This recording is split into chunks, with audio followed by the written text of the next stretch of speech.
আমাদের দৃষ্টান্ত স্থাপন করতে হবে।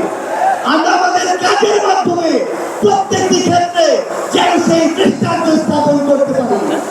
আজকে যখন আমি আসছিলাম রাস্তার আশপাশের প্রত্যেকটি মোড়ে আমার ইসলামী আন্দোলন বাংলাদেশের সহযোদ্ধারা ট্রাফিকিং এর কাজ করছে। এটাই হচ্ছে দৃষ্টান্ত যে আমরা কাজ করব, আমাদের রাজনৈতিক সমাবেশ করব, একই সাথে জনগণের যেন দুর্ভোগ না হয় সেটাও আমাদের মাথায় থাকবে। আমরা এর আগেও দেখেছি এই মাঠে প্রোগ্রাম হয়েছে, প্রোগ্রাম শেষ করে মাঠের প্রত্যেকটি ময়দানকে পরিষ্কার করা হয়েছে।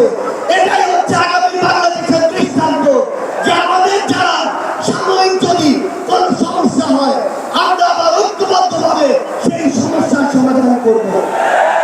একটা জিনিস মনে রাখতে হবে, এই অবস্থায় আপনারা যখন ঢাকার গুরুত্বপূর্ণ পয়েন্টগুলো থেকে শুরু করে দেশের বিভিন্ন রণক্ষেত্রে অংশগ্রহণ করেছেন, আপনাদেরকে পাঞ্জাবি পায়জামা টুপি কেটে টার্গেট কিলিং করা হয়েছে।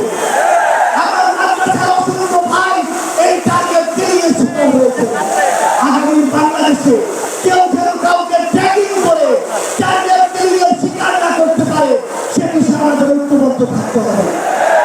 আমরা সংস্কার বিচারকে সামনে রেখে আমাদের এই লড়াই করছি। আপনারা পিয়ারের কথা বলেছেন, এই যে পিয়ার আগামী বাংলাদেশের সংসদে আমরা যদি আসলে জনগণের প্রতিনিধিত্ব চাই তাহলে আগামীতে এই পিয়ার নিয়ে আমাদের আরো জোর করে ভাবতে হবে।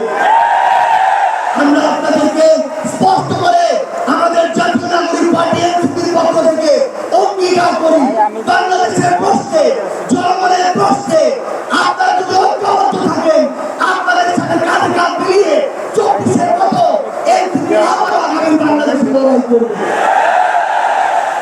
আমাদের এই বাংলাদেশে 24-এর অভ্যুত্থানের স্পিরিটের প্রশ্নে, ওই খুনিদের বিচারের প্রশ্নে, রাষ্ট্রের সংস্কারের প্রশ্নে আমরা ঐক্যবদ্ধভাবে এগিয়ে যাব। আমরা যতদিন ঐক্যবদ্ধ থাকবো ততদিন এই বাংলাদেশে আর কোনো হাসিনা মাথা উঁচু করে দাঁড়াতে পারবে না। ইনশাআল্লাহ আপনাদের সাথে আমাদের আবারও দেখা হবে রাজপথের লড়াইয়ে অথবা বিজয়ে। ততদিন পর্যন্ত সত্যের সাথে থাকবেন, ন্যায়ের সাথে থাকবেন। যত বড় খুনি, যত বড় সাহসী, যত বড় নেতাই ফ্যাসিস্ট হয়ে ওঠার চেষ্টা করুক না কেন আমরা ঐক্যবদ্ধভাবে তাদেরকে প্রতিহত করবো ইনশাআল্লাহ। ইনকিলাব জিন্দাবাদ।